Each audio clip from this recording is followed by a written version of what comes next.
இப்ப நடந்துட்டு இருக்கக்கூடிய ஈரான், இஸ்ரேல் பிரச்சனை. இந்த பிரச்சனையோட தாக்குதலோட வீரியம், விகிதம் நம்ம பார்க்கணும். ஏன்னா, இப்ப திரும்பவும் இஸ்ரேலோட பிரைம் மினிஸ்டரான பெஞ்சமின் நெத்தன்யாகு அவர்கள் ஒரு பிரபலமான மீடியாக்கு வந்து பார்த்தீங்கன்னா, பேட்டி குடுத்துக்கிறாரு. இப்ப அது மிக பெரும் சர்ச்சையா மாறிட்டு இருக்கு. ஏகப்பட்ட விஷயங்களை கிளப்பி விட்டுக்கிட்டு இருக்கு. நம்ம அந்த விஷயத்துக்கு போறதுக்கு முன்னாடி, இந்த விகிதம், வீரியமா நம்ம பார்க்கணும். அதாவது இப்ப வரைக்கும் ஈரான் 370 பாலிஸ்டிக் மிசைல இஸ்ரேல் மேல ஏவி விட்டிருக்கலாம் அப்படிங்கிறது போல இஸ்ரேல் தரப்பு வந்து சொல்லப்பட்டு வருது. அது மட்டும் இல்லாம குறைஞ்சபட்சம் 200க்கும் மேற்பட்ட ட்ரோன்கள் 200ஆவது குறைஞ்சபட்சம் இருக்கும் அப்படிங்கிறது போல கிளைம் பண்றாங்க. இப்போ இந்த அளவுக்கு தாக்குதல் நடந்துக்கலையே, ஏன்னா 500 ஏரியல் அசெட்ஸ் கிட்ட வருது. இப்ப இது போல தாக்குதல் பண்ணிக்கிறாங்களே, இதுல எந்த அளவுக்கு இழப்புகள் இஸ்ரேல்ல நடந்திருக்கு அப்படின்னு பாத்தீங்கன்னா, மொத்தம் 24 நபர்கள் இறந்திருக்கிறாங்க. 590 அப்படிங்கிற சொல்றாங்க. 590 சம்திங் நபர்கள் வந்து பாத்தீங்கன்னா காயமடைஞ்சிருக்கிறாங்க அப்படிங்கிற ரிப்போர்ட்ஸ் இஸ்ரேல் தரப்புல இருந்து வருது. எக்ஸாக்ட்டா சொல்லணும் அப்படின்னா 592 அப்படிங்கிற சொல்லப்பட்டு வருது. இருக்கக்கூடிய ரிப்போர்ட்ஸ் வரைக்கும் வரக்கூடிய ரிப்போர்ட்ஸ் வரைக்கும். இதுல இஸ்ரேல் வந்து பாத்தீங்கன்னா, ஈரான் மேல எந்த அளவுக்கு தாக்குதல் பண்ணிக்கிறாங்க அப்படிங்கிறத பார்க்கணும். அதாவது இவங்க சொல்லக்கூடிய விஷயம் என்ன, 24 நபர்கள் தான் இறந்திருக்கிறாங்க. 500 ஏரியல் தாக்குதல்கள் இருந்தாலுமே, இறப்பு அப்படிங்கிறது 24 தான். அதத்தான் நம்ம நோட் பண்ணணும். அது மட்டும் இல்லாம 30 சைட்ஸ வந்து பாத்தீங்கன்னா, ஈரான், இஸ்ரேல் மேல டார்கெட் பண்ணிக்கிறாங்க அப்படிங்கிற போல சொல்லப்பட்டு வருது. இப்போ இஸ்ரேல் ஈரான் மேல தாக்குதல் பண்ணிக்கிறாங்க இல்லையா? அதோட வீரியம் என்ன அப்படின்னா, மொத்தம் 780 அட்டாக்ஸ். இது மொசாடா இருக்கட்டும், ஏர் ஸ்ட்ரைக்கா இருக்கட்டும், ட்ரோன் ஸ்ட்ரைக்கா இருக்கட்டும், எல்லாத்தையும் சேர்த்து வந்து பாத்தீங்கன்னா, 780 தாக்குதல்கள் ஈரானுக்குள்ள இஸ்ரேல் பண்ணிக்கதா சொல்லிக்கிறாங்க. தாக்குதலோட வீரியம், விகிதமே அதிகமா இருக்கு இஸ்ரேல் மேல. இஸ்ரேல் தான் அதிகமா செஞ்சிருக்காங்க. இதுல இறப்போட விகிதம், அதாவது இறந்திருக்கிறாங்க இல்லையா ஈரான்ல, இது மட்டுமே 224 நபர்கள் இறந்திருக்கிறதா சொல்லப்பட்டு வருது. இப்ப இப்படி இருக்கும் சமயத்துல, அது 24 எங்க இருக்கு, 224 எங்க இருக்கு. இதுதான் இதுல இருக்கக்கூடிய கணக்கு. இப்போ இஸ்ரேலோட பிரைம் மினிஸ்டரான பெஞ்சமின் நெத்தன்யாகு அவர்கள் என்ன ஸ்டேட்மெண்ட் குடுத்திருக்கிறாரு அப்படிங்கறத பார்க்கலாம் இன்டர்வியூல. அதாவது நான் வந்து ஈரானோட சுப்ரீம் லீடர் இருக்கிறார் இல்லையா, கமேனி அவர்கள், அவரை அசாசினேட் பண்றதெல்லாம் வந்து பாத்தீங்கன்னா ஆப்ஷன்ல இருந்து தூக்க கிடையாது. அமெரிக்கா தான் வந்து பாத்தீங்கன்னா அப்படி செய்யக்கூடாது அப்படிங்கிற போல சொல்லிக்கிறாங்களே தவிர, நான்லாம் அது எப்பவுமே ஆப்ஷன்ல தான் வச்சிருக்கிறேன். என்ன பொறுத்த வரைக்கும் கமேனி அவர்கள்ன்றது ஹிட்லர். அதனால அவர் கண்டிப்பா ஸ்டாப் பண்ண போறது கிடையாது அப்படிங்கிறது போல பெஞ்சமின் நெத்தன்யாகு அவர்கள் தரப்பு ஸ்டேட்மெண்ட் வருது. இது போல ஸ்டேட்மெண்ட்ஸ் வரும்போது அவர் ஒரு ஹிட்லரு, அந்த அணு ஆயுதம் டீம் இருக்கிறவங்க எல்லாமே ஹிட்லரோட டீமு. இது போல வந்து பாத்தீங்கன்னா, தொடர்ந்து இந்த ஹிட்லரோட இந்த ஈரானோட லீடரை ஒப்பீடு பண்ணும்போது, இந்த பிரச்சனை எந்த அளவுக்கு பெருசா இருக்கு. அதாவது எந்த அளவுக்கு, அதாவது பிளேம் பண்றாங்க இல்லையா? அது பிளேம் பண்றது எந்த அளவுக்கு வந்து பாத்தீங்கன்னா இருக்கு அப்படிங்கிறத புரிஞ்சுக்க முடியுது. இது லேசுல முடியாது அப்படிங்கிறது மட்டும் தெரிஞ்சுக்க முடியுது. அதாவது இந்த வீரியத்தை வச்சு பார்க்கும்போது யாரு ஹிட்லர் அப்படிங்கறது வந்து பாத்தீங்கன்னா புரிஞ்சுக்கிறதுக்காக இந்த சம்மரி ஸ்டார்டிங்ல சொல்லியிருந்தேன். எது எப்படியோ, இப்போ ஈரான் மேல வந்து பாத்தீங்கன்னா, ஈரானோட கேபிட்டலான தெஹரான்ல டிஸ்ட்ரிக்ட் 3 பகுதியில வந்து பாத்தீங்கன்னா எல்லாரும் இவாக்குவேட் பண்ணுங்க, நாங்க தாக்குதல் பண்ணுவோம் அப்படிங்கிறது போல இஸ்ரேல் தரப்புன்னு சொல்லியிருந்தாங்க. அவங்க சொன்னதுக்கு அப்புறம் டிஸ்ட்ரிக்ட் 3ல வந்து பாத்தீங்கன்னா, இஸ்ரேலோட டிஃபென்ஸ் ஃபோர்ஸ் ஐஆர்ஐபி அப்படிங்கிற ஸ்டேட் மீடியா, ஈரானோட மீடியாவோட ஹெட் குவார்டர்ஸ் இருக்கு. அந்த ஹெட் குவார்டர்ஸ் மேலேயே ஒரு தாக்குதல் பண்றாங்க. இது வந்து மீடியாவோட ஹெட் குவார்டர்ஸ். அது நியூக்ளியர் ஃபெசிலிட்டியோ ராணுவ சைட்டோ கிடையாது. அதாவது இது போர் குற்றம். நார்மலா இது போல வந்து பாத்தீங்கன்னா மீடியாக்கள் மேல தாக்குதல் பண்ணக்கூடாது. அப்படி பண்றாங்க அப்படின்னா அது ஒரு போர் குற்றம். அது மட்டும் இல்லாம அந்த ஐஆர்ஐபி ஹெட் குவார்டர்ஸ் மேல தாக்குதல் பண்ணும்போது லைவ் போயிட்டு இருக்காங்க.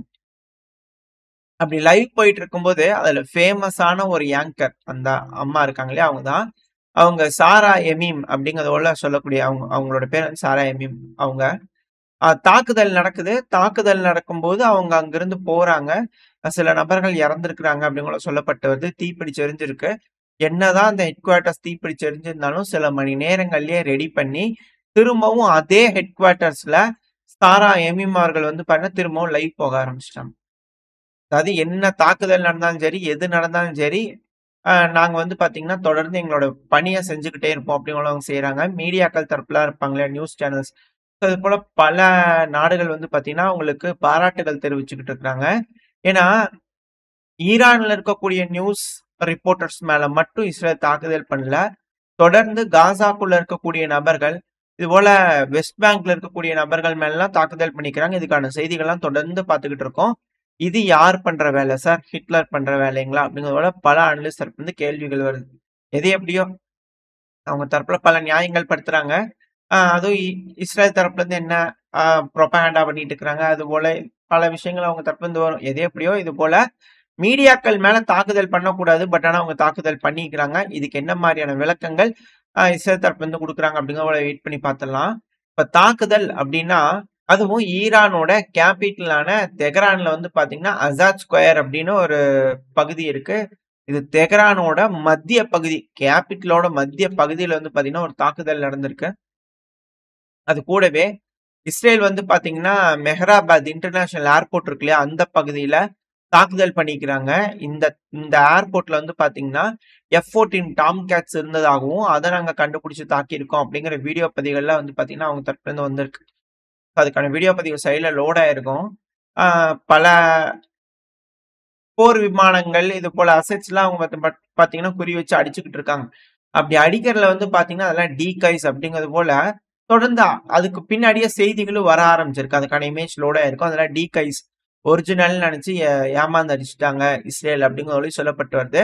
இழப்புகள் ஏற்படுது ஈரானுக்கு. ஆனா அது எல்லாமே ரியல். ரியலான ஒரு ஃபைட்டர் ஜெட் போயிருச்சு. எல்லாமே ரியலா இருக்கு அப்படின்னா, அது தப்பு. சிலதெல்லாம் வந்து பார்த்தா டீகாய்ஸா இருக்கும். ஸோ அதுல வந்து பார்த்தா இந்த F-14ங்கிறது டாம் கேட் வந்து பார்த்தீங்கன்னா, ஒரு டீகாய் அப்படிங்கிற சொல்லப்பட்டு வருது. அது மட்டும் இல்லாம, ஈரானோட ஏர் டிஃபென்ஸ் சிஸ்டம் இருக்கு இல்லையா? அது இமாம் கொமேனி இன்டர்நேஷனல் ஏர்போர்ட்ல வந்து பார்த்தீங்கன்னா, பயங்கரமா ஆக்டிவா இருந்திருக்கு. அதுக்கான காரணம் ட்ரோன் தாக்குதல். ஸோ அந்த பகுதியிலயும் வந்து பார்த்தீங்கன்னா, இஸ்ரேல் தரப்புல இருந்து ஒரு தாக்குதல் பண்ண ட்ரை பண்ணியிருக்கிறாங்க. ஸோ அத டிஃபெண்ட் பண்றதுக்காக ஏர் டிஃபென்ஸ் சிஸ்டம் வந்து பார்த்தீங்கன்னா, ஆக்டிவா இருந்திருக்கு பல மணி நேரங்களுக்கு. அது மட்டும் இல்லாம, இஸ்ரேலோட ஹெர்மிஸ் ட்ரோன்கள் வந்து பார்த்தீங்கன்னா, தெஹ்ரான் பகுதிக்குள்ள உலாத்திக்கிட்டு இருக்கு. அதாவது தொடர்ந்து இந்த ட்ரோன்கள் வந்து பார்த்தீங்கன்னா, ஈரானோட ஏர் ஸ்பேஸ்க்குள்ள சுத்திட்டு இருக்கும்போது உளவு தகவல்கள சேமிச்சதுன்னு அப்படின்னா, இழப்புகள அதிக அளவுல ஏற்படுத்தி விட்டுரும்.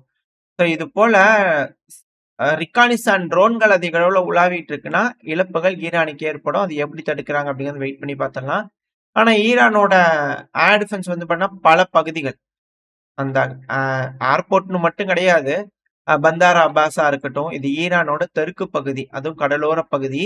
அந்த பகுதியா இருக்கட்டும், ஈரானோட தெற்கு பகுதியான புஷ்லர் பகுதியா இருக்கட்டும். ஸோ இங்கெல்லாம் வந்து பார்த்தீங்கன்னா, ஏர் டிஃபென்ஸ் சிஸ்டம் ஆக்டிவா இருந்திருக்கு. என்கேஜ் ஆயிட்டு இருந்திருக்கு. மிசைல்கள், ட்ரோன்கள தடுத்து நிறுத்திட்டு இருந்திருக்கு அப்படிங்கிற ரிப்போர்ட்ஸ் வருது.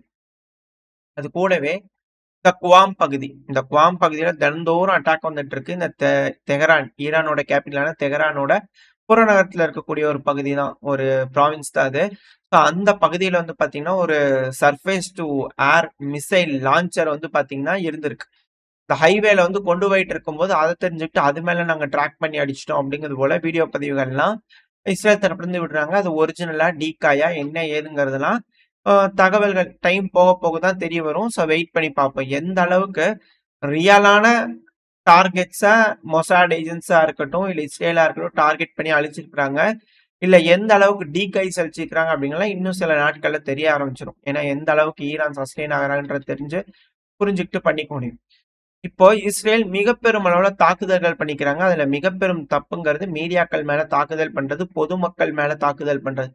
அதெல்லாம் தொடர்ந்து செஞ்சுக்கிறாங்க. அதனால அது மட்டும் இல்லாம ஈரான் தரப்புல இருந்து எப்படி இஸ்ரேல் தரப்புல இருந்து ஈரானோட தெஹ்ரான் பகுதி டிஸ்ட்ரிக்ட்ல இருந்து எவாக்குவேட் ஆகுங்கன்னு சொல்லி அலர்ட்லாம் குடுத்துட்டு இருந்தாங்க இஸ்ரேல் தரப்புல இருந்து.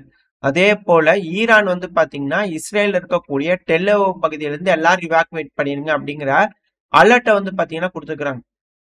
அது மட்டும் இல்லாம, இஸ்ரேலோட பிரபலமான சேனல்கள் N12 இருக்கட்டும், சேனல் 12, சேனல் 14 இருக்கட்டும். ஸோ இவங்கலாம் வந்து பார்த்தீங்கன்னா, இவாக்குவேட் பண்ணிருங்க. தாக்குதல் பண்ணும் ஹெட் குவார்ட்டர்ஸ்லன்னு வார்னிங் போயிருக்குது. அது மட்டும் இல்லாம சைடுல ஒரு வீடியோ பதிவு லோட் ஆயிருக்கும். அதாவது அ அசௌகரியமான ஒரு சத்தம் வந்து பார்த்தீங்கன்னா, மீடியாக்கள் லைவ் போயிட்டு இருக்கும்போதே கேட்க ஆரம்பிச்சிருக்கு. மேபி சைபர் அட்டாக்கா இருக்குமா? இதுக்கு பின்னாடி ஈரான் காரணமா இருப்பாங்களா? அப்படின்ற கேள்விகளா வருது. எது எப்படியோ, இப்போ மிசைல்கள் ஈரான்லேருந்து லான்ச் ஆக ஆரம்பிச்சிருச்சு. இந்த பதிவ நான் ரெக்கார்ட் பண்ணிட்டு இருக்கும்போது, மேபி அதோட இழப்புகள் இது போல டெல் அவிவா இருக்கட்டும், ஹைஃபாவா இருக்கட்டும், எலியாட்டா இருக்கட்டும், இந்த பகுதியெல்லாம் குறி வைக்கலாம் அப்படிங்கறத சொல்லப்பட்டு வருது. அட் த சேம் டைம் ஈரானோட ஃபாரின் மினிஸ்டரான அக்ராச்சி அவர்கள் வந்து பாத்தீங்கன்னா, இந்த ஈரானுக்குள்ள தாக்குதல் பண்ணியிருந்தாங்க இல்லையா? இந்த library political and international studies of Tehran தெஹ்ரான்ல இருக்கக்கூடிய ஒரு இன்ஸ்டிடியூட். ஸோ அதோட லைப்ரரியில தாக்குதல் நடந்திருக்கு. அதை போய் விசிட் பண்ணிக்கிறார். எப்படி இஸ்ரேலோட பிரைம் மினிஸ்டர், டிஃபென்ஸ் மினிஸ்டர்லாம் போய் தாக்குதல் நடந்த இடத்த பார்வையிடுறாங்களோ, அதே போல இங்கேயும் வந்து பார்த்தீங்கன்னா பார்வையிட்டுக்கிட்டு இருக்காங்க. அந்த டைம்ல ஏதோ ஒரு டீகேபிட்டேஷன் ஸ்ட்ரைக் நடந்ததுன்னா மிக பெருமளவில் பிரச்சனை ஆயிரும் அப்படிங்கிற மாற்று கருத்துல. இப்போ ஈரான் மட்டும் கிடையாது. At the same time ballistic missile வந்து பாத்தீங்கன்னா அன்சரல்லா தரப்புல இருந்து, யமன் தரப்புல இருந்து வந்து பாத்தீங்கன்னா ஏவி விட்டுருக்காங்க. யமன் ஹவுதிஸ் தரப்புல இருந்து இஸ்ரேலோட ஏர் டிஃபென்ஸ் சிஸ்டம்ல இன்டர்செப்ட் பண்ணிடுச்சு. யமன் ஹவுதிஸோட மிசைல் வந்து பார்த்தா தடுத்து நிறுத்திடுச்சு அப்படிங்கிற சொல்லப்பட்டு வருது. அது கூடவே இந்த ஸ்ட்ரைட் ஆஃப் ஹார்மோஸ் தான் அடுத்த மிக பெரும் டாபிக்கா மாறப்போகுது. பல அனலிஸ்ட் தரப்புகள்ல இருந்து இந்த கருத்துக்கள் வந்துகிட்டு இருக்கு. எப்போ அந்த ஸ்ட்ரைட் ஆஃப் ஹார்மோஸ் பிளாக் ஆகுதோ அப்போ உலக போர் மிக பெருமளவில் வெடிக்கும் அப்படிங்கிற சொல்லப்பட்டு வருது. ஏன்னா இப்போ பிரிட்டனோட யூகேவோட மேரிடைம் யூகே எம்டிஓ அப்படின்னு சொல்லி போட்டு மேரிடைம் ஆப்ரேஷன் சொல்லிட்டு ஒரு அமைப்பு இருக்கு. அவங்க தரப்பு வந்து இது போல அந்த பகுதிகளில் வர்த்தக பாதையில ஏதோ ஒரு தடங்கள் ஏற்படுது, ஏதோ ஒரு சிக்கல்னா அவங்க தரப்பு வந்து கொடுப்பாங்க. இப்ப என்ன அலர்ட் கொடுத்துருக்காங்கன்னா, இந்த பெர்ஷியன் கல்ஃப்ல இருக்கக்கூடிய நோட் யுவர் பாயிண்ட் பெர்ஷியன் கல்ஃப்னு மென்ஷன் பண்ணிக்கிறாங்க. ஏன்னா இது அரேபியன் கல்ஃப்னு ட்ரம்ப் அவர்கள் பேர் மாத்திருந்தாரு. அதை பிரிட்டன் தரப்பு வந்து அக்செப்ட் பண்ணிக்கல போல. எது எப்படியோ இந்த பெர்ஷியன் கல்ஃப்ல வந்து பாத்தீங்கன்னா ஸ்ட்ரைட் ஆஃப் ஹார்மோஸ் இருக்குல்ல, அந்த இடத்துல ஜிபிஎஸ் ஜாமிங் நடக்குது. ஸோ போக்குவரத்துக்கு மிக பெருமளவுல இடையூறு ஏற்படுத்திக்கிட்டு இருக்கு அப்படிங்கிற செய்திகள்லாம் வருது. அது கூடவே G7ஓட மீட்டிங். இந்த G7ஓட மீட்டிங் முடிஞ்சதுக்கு அப்புறம் ஜாயின்ட் ஸ்டேட்மெண்ட் கொடுப்பாங்க இல்லையா? ஸோ அந்த ஸ்டேட்மெண்ட்ல என்ன வந்திருக்கு அப்படின்னா, ஈரான் இஸ்ரேல் மேல நடந்துட்டு இருக்கக்கூடிய இந்த பிரச்சனை, இந்த தாக்குதல் பண்றாங்களே அதெல்லாம் இம்மீடியட்டா டீஎஸ்கலேட் பண்ணணும். இந்த பிரச்சனை முடிவுக்கு கொண்டு வரணும். அது மட்டும் இல்லாம இஸ்ரேல் தற்காத்துக்கிறதுக்கான எல்லா உரிமையும் அவங்களுக்கு இருக்கு. அதனால ஈரான் கிட்ட என்னைக்குமே அணு ஆயுதங்கிறது இருக்கக்கூடாது அப்படிங்கிறது போல இந்த G7 மீட்டிங்கோட முடிவுல வந்து பாத்தீங்கன்னா சொல்லப்பட்டு வருது. ஸோ உலகத்துல இருக்கக்கூடிய மேற்குல இருக்கக்கூடிய நாடுகள் ஒரு பார்ட் வந்து பாத்தீங்கன்னா ஈரானுக்கு எகெயின்ஸ்டா திரும்ப ஆரம்பிச்சிருக்கு. ஸோ இப்படி இருக்கக்கூடிய இந்த சமயத்துல இஸ்லாமியர்கள் எப்படி இருக்காங்க? ஈரானோட தாக்குதலை பார்த்து கொண்டாடுறாங்களா இல்லையா அப்படின்ற கேள்விகள்லாம் வருது இல்லையா? அதுக்கு ஈராக்கோட பாக்தாத் இருக்குல்ல கேபிட்டல். ஸோ அந்த பகுதியில் இருக்கக்கூடிய கெஃபேன்லாம் வந்து பாத்தீங்கன்னா ஈரான் தாக்குதல் பண்ணக்கூடிய வீடியோக்கள். இதே போல வந்து பாத்தீங்கன்னா யமன் ஹவுதிஸும் பார்த்துட்டு இருந்தாங்க ஈரான் தாக்குதல் பண்ணக்கூடிய வீடியோக்கள் இஸ்ரேல் மேல. அது வந்து பாத்தீங்கன்னா இஸ்லாமியர்கள் உலகம் எங்கும் இருக்கக்கூடிய நபர்கள் செலிப்ரேட் பண்ணிக்கிட்டு இருக்காங்க இந்த தாக்குதல்களை வந்து பாத்தீங்கன்னா அவங்க தரப்புல. இதே இஸ்ரேல் எடுத்துக்கிட்டீங்க அப்படின்னா மேற்கு நாடுகள்லாம் வந்து பாத்தீங்கன்னா ஈரானை முடிச்சிடலாம் அப்படிங்கிறவங்கள அந்த சைடுல ஒரு செலிப்ரேஷன் இருதரப்புலயும் அவங்களோட செலிப்ரேஷன் போயிட்டு இருக்கு. என்னன்னா இப்போ மிடில் ஈஸ்டோட சூப்பர் பவர் ஈரான் தான் அப்படிங்கறத காமிச்சுக்கிட்டு இருக்காங்க. இப்படி இருக்கக்கூடிய சமயத்துல ஒருவேளை இஸ்ரேலுக்கு ஆதரவா Saudi, UAE, Jordan already Jordan சப்போர்ட்டா இருக்கிற மாதிரி தான் தெரியுது. ஒருவேளை இருக்கு அப்படிங்கிற பட்சத்துல அங்க இருக்கக்கூடிய மக்களோட மனநிலைமை எப்படி இருக்கும் அப்படின்ற கேள்விகள் வருது. இதனால ஈரான்ல ஆட்சி கவிழ்ப்பு வேணும்னு சொல்றாங்க. ஈரானுக்கு பதிலா மத்த நாடுகள்லாம் ஆட்சி கவிழ்ப்பு நடந்துருமா அப்படின்ற அச்சங்கள், பதட்டங்கள் வர ஆரம்பிச்சிருக்கு. ஸோ என்ன நடக்க போகுது அப்படிங்கிறத வெயிட் பண்ணி பார்த்துடலாம். ஓரளவுக்கான தகவல்கள் இந்த பதிவுல பார்த்துருப்போம்னு நினைக்கிறேன். இதோட இந்த பதிவு நான் முடிச்சுக்கலாம். இந்த பதிவு எப்படி இருந்துச்சு உங்களுக்கு பிடிச்சிருக்கா? பிடிச்சதுனா லைக் பண்ணிட்டு உங்க ஃப்ரெண்ட்ஸ் ஷேர் பண்ணிக்கோங்க. அது கூட மறக்காம இந்த பதிவு பத்தி உங்களோட கருத்துக்களை கமெண்ட் செக்ஷன்ல சொல்லுங்க. இந்த பதிவு நல்லா இருக்குன்ற நம்பிக்கையில் அடுத்த பதிவில் உங்களை சந்திக்கிறேன். அது வரைக்கும் ஸ்டே சேஃப். பை.